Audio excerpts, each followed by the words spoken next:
नमस्कार दोस्तों, इस वीडियो में हम देखेंगे क्या भारत को ग्रुप ऑफ 7 क्या ये समूह को ज्वाइन करना चाहिए। आपने रिसेंटली न्यूज़ देखी होगी कि यहाँ पर डोनाल्ड ट्रंप और हमारे प्राइम मिनिस्टर के बीच में वार्तालाप हुई थी, चर्चा हुई थी और यहाँ पर ट्रंप ने इनवाइट किया है भारत को, और भी 3 ऐसे देश हैं जिसको इनवाइट किया गया है कि यहाँ पर G7 आकर वो ज्वाइन कर सकते हैं। अभी भी इस पर बहुत ज़्यादा क्लैरिटी नहीं है, लेकिन आपके मन में सवाल आ रहा होगा कि इसमें दिक्कत क्या हो सकती है, राइट? क्योंकि G7 किसी भी ग्रुपिंग में शामिल होना ये तो एक अच्छी बात है, और G7 एक बहुत ही पावरफुल देशों का समूह है, तो अगर इसमें भारत ज्वाइन करता है तो एक बहुत ही अच्छी चीज़ है। लेकिन इसमें दिक्कत क्या आ सकती है, वो सारी चीज़ों की हम चर्चा करेंगे इस पर्टिकुलर वीडियो में।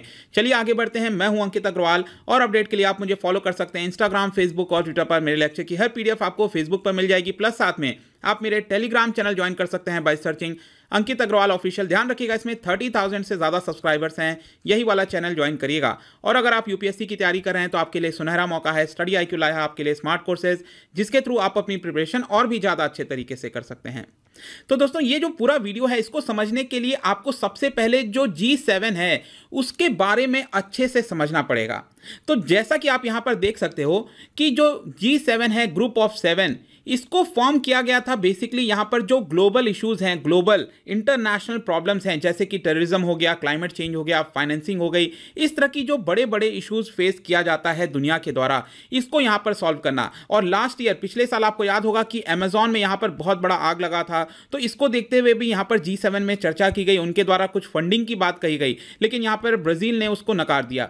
तो इस तरह की चर्चा की जाती है, और एक तरह से आप कह सकते हैं कि विश्व में जो बैलेंसिंग का रोल है वो G7 देश के समूह के देशों के द्वारा देखा जाता है। यहां पर मैं अगर G7 की बात करूं तो ये जो देश आते हैं इसके अंदर, G7 के अंदर आप देखेंगे वो पूरे विश्व के मोस्ट इंडस्ट्रियलाइज्ड और डेवलप्ड इकोनॉमीज में से आते हैं, राइट? और इसका जो फॉर्मेशन है वो शुरुआती दौर में बेसिकली 1973 में जो ऑयल क्राइसिस हुआ था, इसको देखते हुए ये G7 फॉर्म किया गया था। मतलब कि उसके बारे में डिस्कशन के लिए ये फॉर्म किया गया था, और पहला जो समिट हुआ था G7 का वो फ्रांस के अंदर 1975 में हुआ।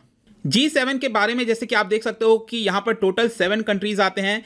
कनाडा हो गया, United states of America, United kingdom, France, Germany, Italy, और एशिया से एक देश है दैट इज जापान। ये बेसिकली 7 देश इसके अंदर आते हैं, और ये जो 7 देश अगर आप देखेंगे ये मेजर एक्सपोर्टिंग कंट्रीज हैं पूरे विश्व में। जो गोल्ड रिजर्व है वो काफ़ी बड़ी मात्रा में है इन देशों में। यहाँ पर जो न्यूक्लियर एनर्जी प्रोड्यूसिंग कैपेसिटी है इनके पास वो काफ़ी ज़्यादा है।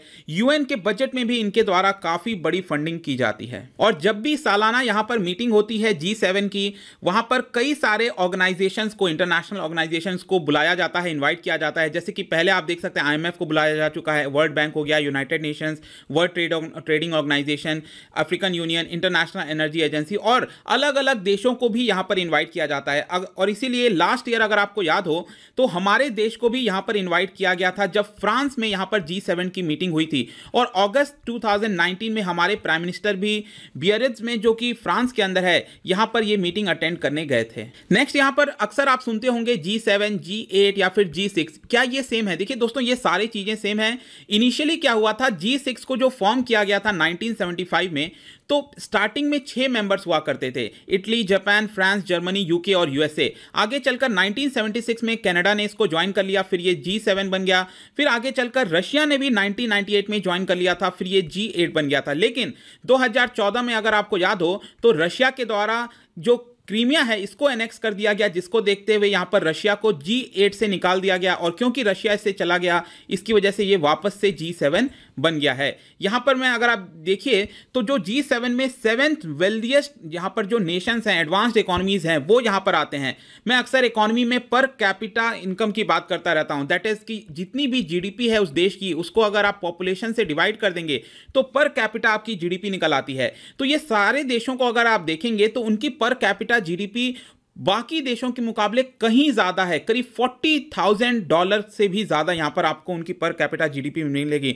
अगर आप इकोनॉमी में देखिए अगर, तो हाई इनकम कंट्री हम उन सारे देशों को बोलते हैं जहां की पर कैपिटा जो इनकम है वो $12,000 से ज्यादा होती है। और आप क्लियरली देख सकते हैं इन सारे देशों की जो पर कैपिटा जीडीपी है, यहां पर मैंने आंकड़ा भी लगा दिया है कि कनाडा की $50,000 से भी ज्यादा है पर कैपिटा, फ्रांस की 44,000 एंड सो ऑन। यहां पर काफी ज्यादा इनकी पर कैपिटा जीडीपी है। और ओवरऑल अगर आप देखिए तो यहां पर $40 ट्रिलियन की जीडीपी निकलती है इन सात देशों के द्वारा। और ग्लोबल जीडीपी जो है करीब 40% इनफैक्ट यहां पर अब आ चुका है, कमी आई है इनकी जीडीपी के अंदर, तो 40% करीब जीडीपी जो है वो कवर करते हैं। इनफैक्ट अगर आप अक्सर सुनते होंगे ह्यूमन डेवलपमेंट इंडेक्स के बारे में, उसमें भी जो इनका आंकड़ा है वो काफी ज्यादा अच्छा होता है। तो बेसिक मेरा कहने का मतलब है कि जो G7 कंट्रीज हैं वो वर्ल्ड की डेवलप्ड इकोनॉमीज हैं, काफी बेहतर करती हैं किसी भी मामले में आप ले लीजिए। लेकिन रिसेंटली जिस तरह के हालात बनते हुए दिख रहे हैं पूरे विश्व भर में, और specially because of corona virus, यहां पर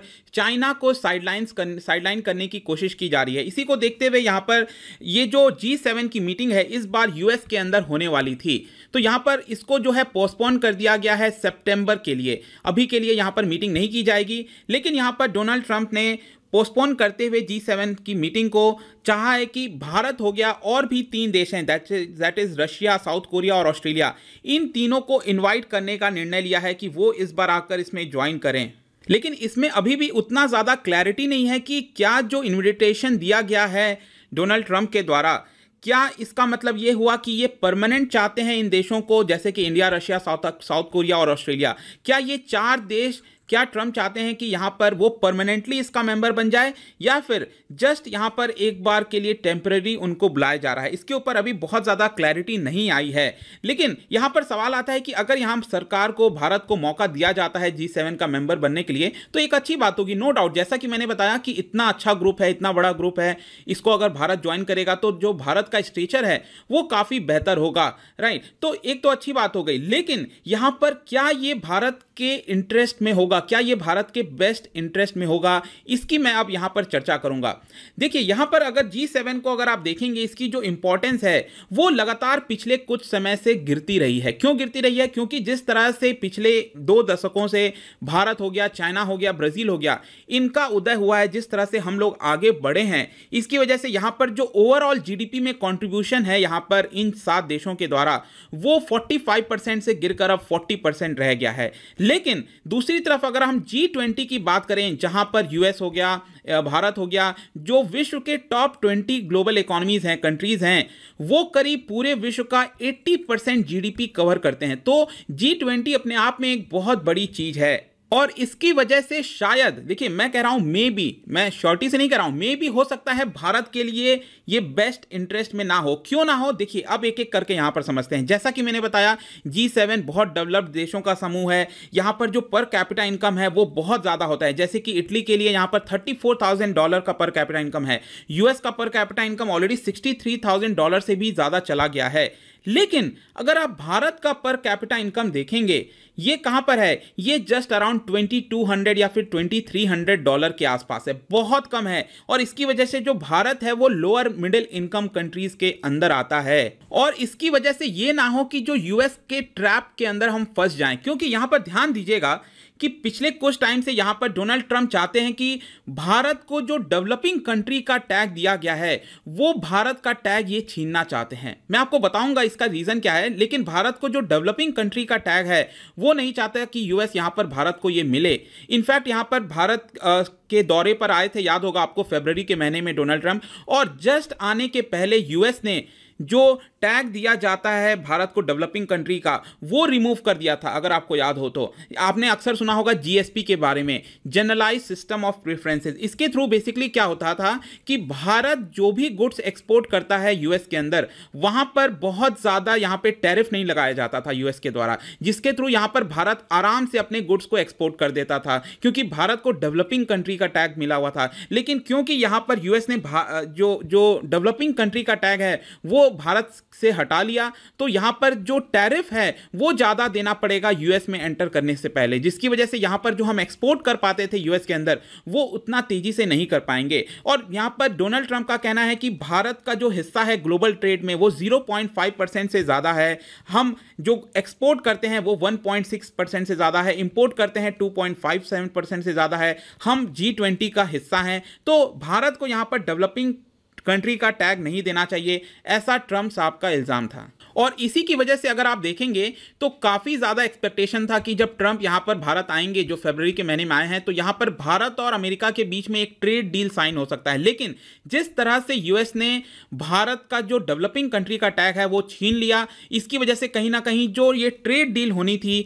वो यहां पर नहीं हो पाई। और यहां पर जैसा कि मैंने बताया कि जीएसपी की वजह से यहां पर हमें रिमूव कर दिया गया, तो यहां पर जो कंसेशन मिलता था हमें ड्यूटी के ऊपर, यहां पर जब हम एक्सपोर्ट करते हैं यूएस के अंदर तो यहां पर बहुत ज्यादा ड्यूटी नहीं लगाई जाती थी, इसकी वजह से 2018 में करीब $240 मिलियन का हमें फायदा हुआ था, जो कि अब ये इतना ज्यादा फायदा नहीं रहेगा क्योंकि हम उतना ज्यादा एक्सपोर्ट नहीं कर पाएंगे।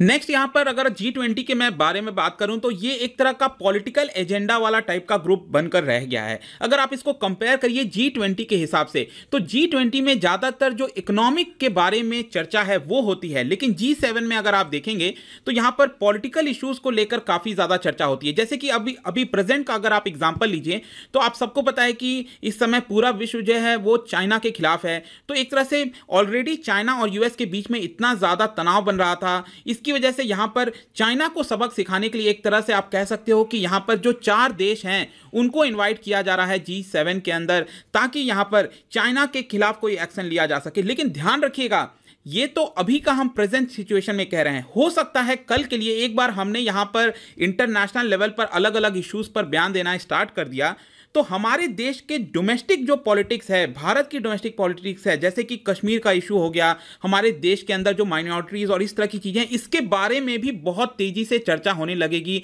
एक बार भारत ने भी इसके बारे में अगर इंटरनेशनल इश्यूज क्रिएट किया तो हो सकता है कि यहां पर G7 एक तरह से बहुत ज्यादा पॉलिटिकल एजेंडा का ग्रुप बनकर रह गया है, तो इसके लिए कहीं ना कहीं हो सकता है भारत के लिए भी यहां पर ये ज्वाइन करना शायद सही ना हो।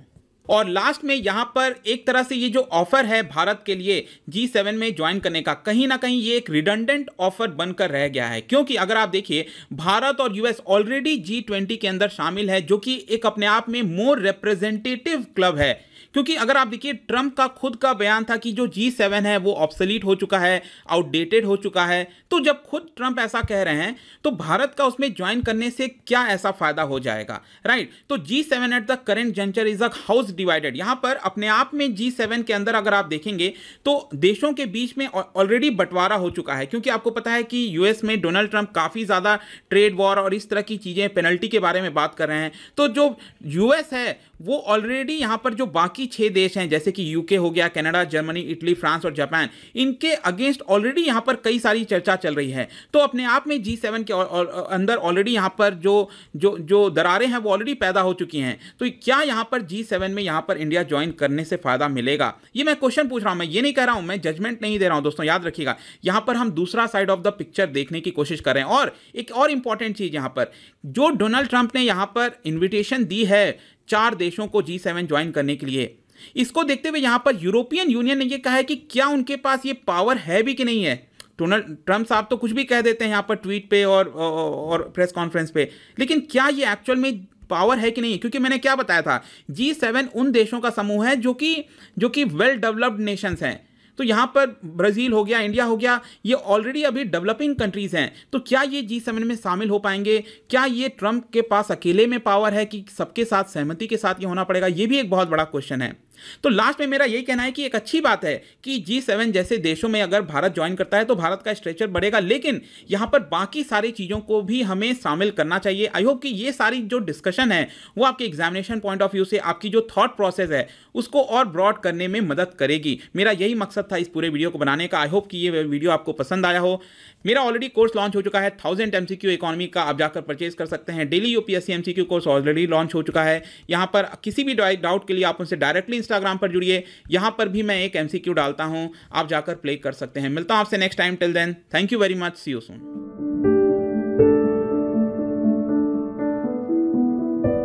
है।